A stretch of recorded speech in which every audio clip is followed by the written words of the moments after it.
Hello guys, അപ്പം ഞാൻ new home ടൂറായിട്ടാണ് വന്നിട്ടുള്ളത്. കഴിഞ്ഞ പ്രാവശ്യം ഞാൻ പറഞ്ഞിരുന്നു വീട്ടിൽ കുറച്ച് പണികളുണ്ടും കൂടി ഉണ്ടെന്ന്. അപ്പോൾ ആ ഹോം ടൂറാണ് കേട്ടോ അത്. നേരെ പോവും. അപ്പം നമുക്ക് വലിയൊരു ഹാൾ കാണാം, അത്യാവശ്യം വലിപ്പമുണ്ട്. അപ്പോൾ ഇവിടെ 2 റൂമാണുള്ളത്. ഒന്ന് ഞാനും ഇന്ന് കിടക്കുന്ന റൂമാണ്. ആദ്യം അതിലോട്ട് പോവാം.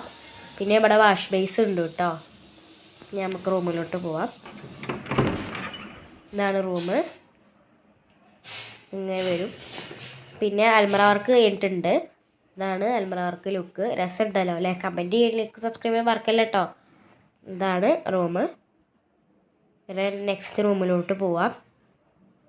ഡൈനിങ് ടേബിളാണിത്. അത്യാവശ്യം വലിപ്പമുള്ള ഡൈനിങ് ടേബിളാണ്, 6 പേർക്ക് ഇരിക്കാം. നെക്സ്റ്റ് റൂമാണിത്. ഇതാണ് ആ റൂം. പിന്നെ അതാ ഇവിടെ അൽമറ വർക്ക് ഉണ്ട്, ഒരേപോലെയാണ് ചെയ്തിട്ടുള്ളത്. ഇനി ഇതാണ് ഈ റൂം. നെക്സ്റ്റ് നമുക്ക് അടുക്കളയ്ക്ക് പോവാം. ഇവിടെ ഒരു അറ്റാച്ച്ഡ് ബാത്റൂം ഉണ്ട് സ്റ്റെയറിൻ്റെ അപ്പുറത്തായിട്ട്. ഇനി അടുക്കളയ്ക്ക് പോവാം. അപ്പോൾ ഞാൻ കഴിഞ്ഞ ഹോം ടൂർ പറഞ്ഞിരുന്നു 4 ആൾക്കുള്ള ടേബിൾ. ആ ടേബിളാണിത്. കിച്ചണത്തെ ഷെൽഫിൻ്റെ പണിയൊന്നും കഴിഞ്ഞിട്ടില്ലേ. പിന്നെ ഫിൽറ്റർ വെച്ചിട്ടുണ്ട്. ഇതാ ചെറിയ ഫിൽറ്റർ. വലിയ ഫിൽറ്റർ വെച്ചിട്ടുണ്ട്. ഞാൻ കാണിച്ചു തരാം, ഒരു മിനിറ്റ്. വലിയ ഫിൽറ്റർ കാണിച്ചു തരാം.